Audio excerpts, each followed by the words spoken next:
নবী নবী মুহাম্মদুর রাসূলুল্লাহ সাল্লাল্লাহু আলাইহি ওয়াসাল্লাম বলেন, পৃথিবীর মানুষদেরকে সতর্ক করে গেলেন। আজ থেকে 1400 বছর পূর্বে নবীজি আমার বললেন, পৃথিবীতে একদল মানুষ থাকবে, যেই মানুষগুলি দুনিয়ার জমিনে আল্লাহর দেওয়া সম্পদ নিয়ে দুনিয়ার জমিনে চলাফেরা করবে। এই মানুষগুলি আবার দুনিয়া থেকে যখন বিদায় নিয়ে চলে যাবে রে আমার ভাইয়েরা, কথাগুলোর দিকে মনোযোগী হওয়া লাগবে। আমার নবীজি বলেন, কিয়ামতের মাঠে মানুষ যখন আল্লাহর দরবারে যখন মানুষ দাঁড়াইয়া যাবে, এর মুসলমান ভাই আমার মুরব্বি বাবারা, নবীজি আমার বললেন, কিয়ামতের ময়দানে মানুষ যখন আল্লাহর দরবারে দাঁড় হইবে, এ বন্ধু রে,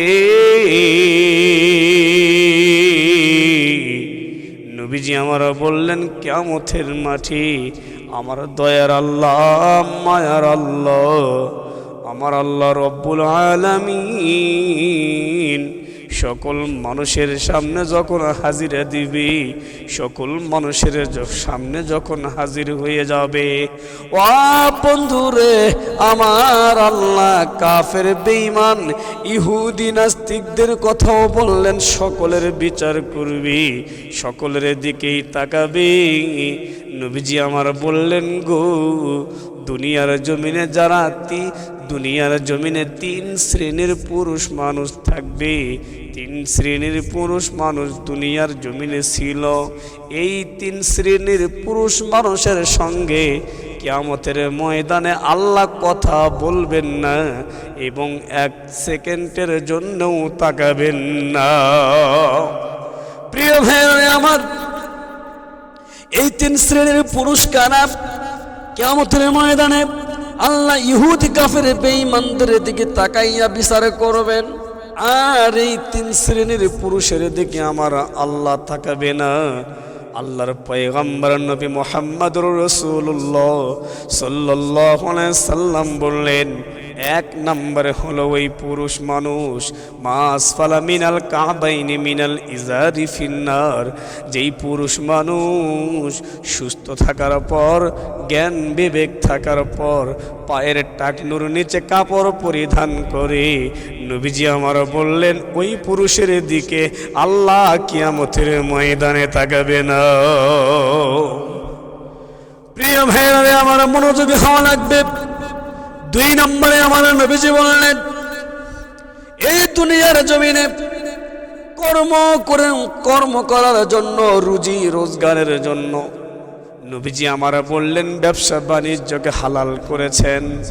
এ বন্ধু, এখানে কত দোকানওয়ালা ভাইয়েরা আছে, ব্যবসায়ী ভাইয়েরা আমার আছে গো।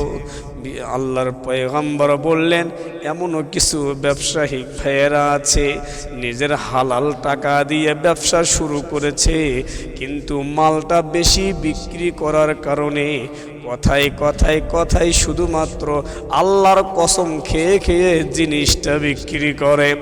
নবীজি আমার বললেন, যারা ব্যবসা বাণিজ্য করার জন্য কথায় যারা কসম খায়, আল্লাহর হাবিব ডাক দিয়ে বললেন, 2 নম্বরে ওই মানুষদের দিকে আমার আল্লাহ কিয়ামতের ময়দানে তাকাবেন না।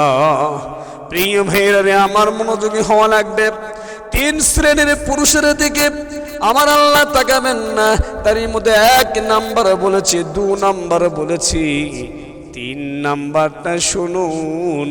নবীজি আমার ডাক দিয়ে বলেন গো, 3 নম্বরে ওই পুরুষ মানুষের দিকে আল্লাহ তাকাবেন না, যেই পুরুষ মানুষ দুনিয়ার জমিনে একজন মানুষ আর একজন মানুষের উপকার করে, আর একজন মানুষের উপকার করে।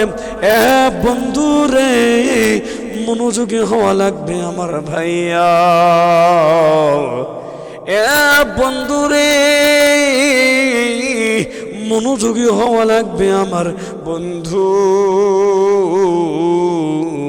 আমার নবীজি বললেন গো, এক নম্বরে পায়ের টাকনুর নিচে কাপড় পরিধানকারী পুরুষের দিকে আমার আল্লাহ তাকাবে না।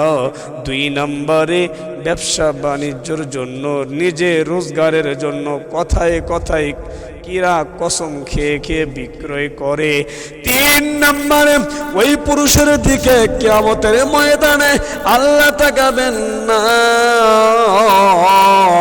আমার নবীজি বললেন গো, দুনিয়ার জমিনে মানুষের উপকার করার পরে, দান করার পরে মাঝে মাঝে খোঁটা দিয়ে কথা বলে, উপকার করার পরে মানুষকে যদি আবার খোঁটা দেয়, নবীজি আমার বললেন কিয়ামতের মাঠে আল্লাহ এই 3 শ্রেণীর মানুষের দিকে তাকাবেন না। এই 3 শ্রেণীর মানুষ আল্লাহ তাআলার রহমত থেকে বঞ্চিত থাকবে। জোরে বলি নাউজুবিল্লাহ।